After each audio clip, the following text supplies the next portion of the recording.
The Gospel of Thomas Merton House of Hospitality, according to Sister Kathleen. To all the people who have kept and are keeping Thomas Merton House, a living gospel this half century, warmest greetings and gratitude for the invitation to offer the tender memories of its beginnings. My name is Evelyn Avoglia, and my friend, Sister Kathleen Deignan, the sister of the congregation Notre Dame. We wish that she was here. She wishes that she were here among you. So we begin by intoning an Alleluia. I'll sing to you, you'll sing. Since that is the way we announce the gospel. Alleluia, Alleluia, Alleluia, Alleluia, Alleluia,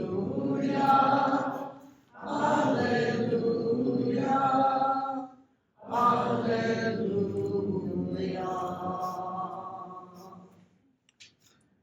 And the story of the Thomas Merton House of Hospitality is nothing less than that.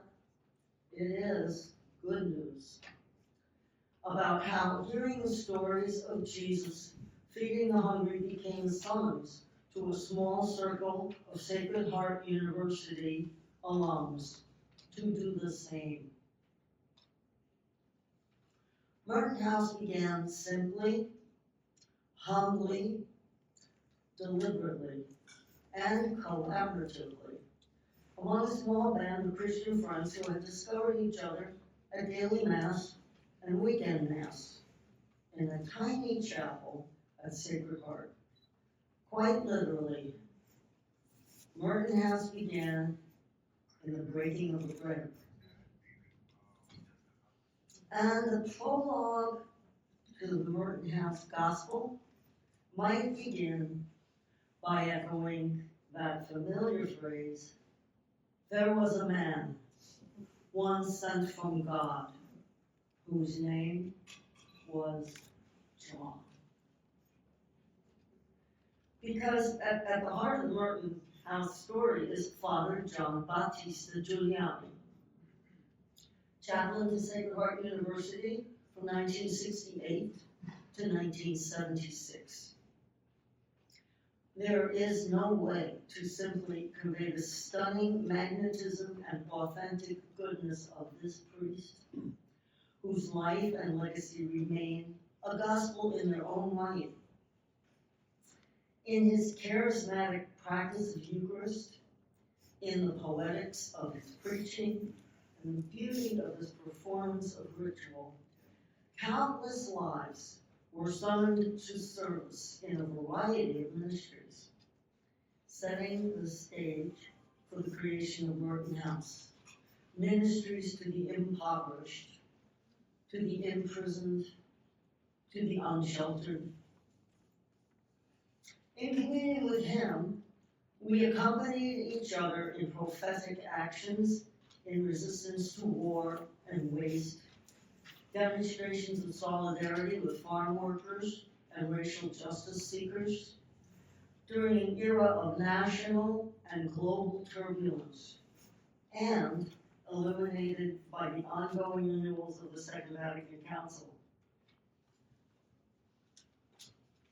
It was a supercharged time, and a Sacred Heart alum, Sister Kathleen and I were graced to be at the heart of it, becoming the troubadours, creating and singing new songs of praise and hope, and chanting a new community with the vision of the living gospel. Merton House and all 4 soup kitchens in the Bridgeport Diocese, Good Shepherd House in South Norwalk, Dorothy Day House in Danbury, New Covenant House in Stanford, have their true beginnings more than 50 years ago in that little chapel where a Eucharistic spirituality was taken deeply to heart and practiced intentionally in the world.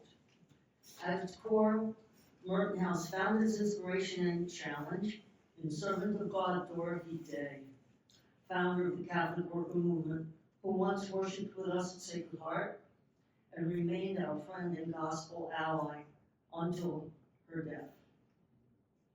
Equally so was the power and presence of her dear friend, the contemplative prophet and spiritual master, Thomas Merton, whose death in 1968 so startled and bereaved us, the Sacred Heart community, that we vowed to find ways to keep him alive among us.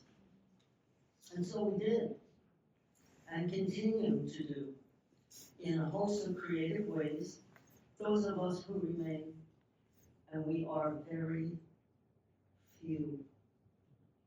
I believe among the ones that Mike mentioned, there are 3 names who are still earthlings. So do you.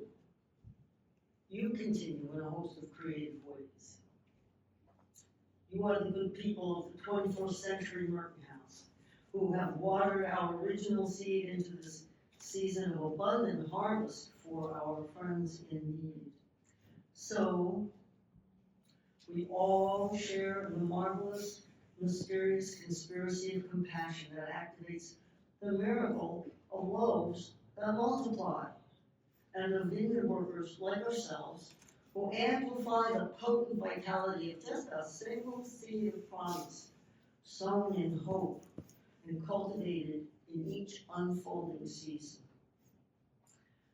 May we let the gospel of Merton House empower us to keep on keeping on in the great work of service at the table of the feast of life.